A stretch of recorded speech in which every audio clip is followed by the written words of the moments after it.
வேளாண்மை துறையில் புதிய தொழில்நுட்பங்களை புகுத்தி விவசாயிகளின் வருமானத்தை இரட்டிப்பாக்கிட மத்திய அரசு பல்வேறு திட்டங்களை செயல்படுத்தி வருகிறது.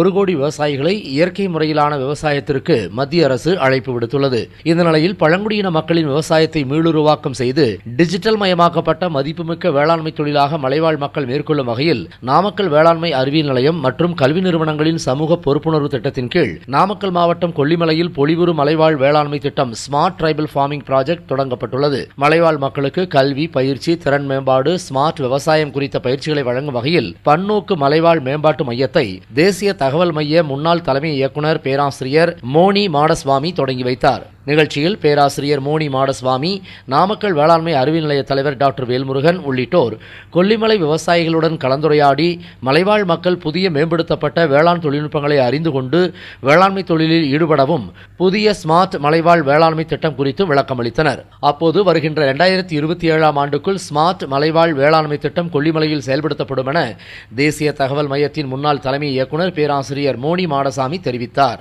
கொல்லிமலை மலைவாழ் பகுதி விவசாயிகளுக்கு மத்திய மாநில அரசுகள் வழங்கும் பயிற்சிகள் மற்றும் நலத்திட்டங்கள் குறித்து நாமக்கல் வேளாண்மை அறிவியல் நிலைய தலைவர் டாக்டர் வேல்முருகன் விரிவாக எடுத்துக் கூறினார்.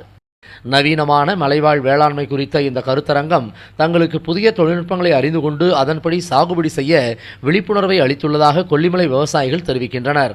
கொல்லிமலையில் விளையக்கூடிய பொருட்களை எப்படி மதிப்பு கூட்டி விற்பனை செய்கிறது, அந்த மாதிரி நிறைய பயனுள்ள கருத்துக்கள்லாம் சொன்னாங்க. அது எங்கள் மலைவாழ் மக்களுக்கும் எங்களுக்கும் ரொம்ப பயனுள்ளதாக இருந்தது.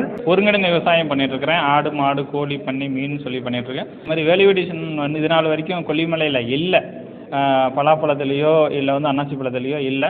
அதுவும் பண்ணி கொடுத்தா எங்களுடைய வாழ்வாதாரம் உயரும். மலைவாழ் விவசாயிகள் தங்கள் வேளாண் தொழிலில் புதிய தொழில்நுட்பங்களை பயன்படுத்தி வருங்காலத்தில் தொழில் முனைவோராக உயர்வதற்கு நல்லதொரு வாய்ப்பை இந்த திட்டம் ஏற்படுத்தி தந்துள்ளது.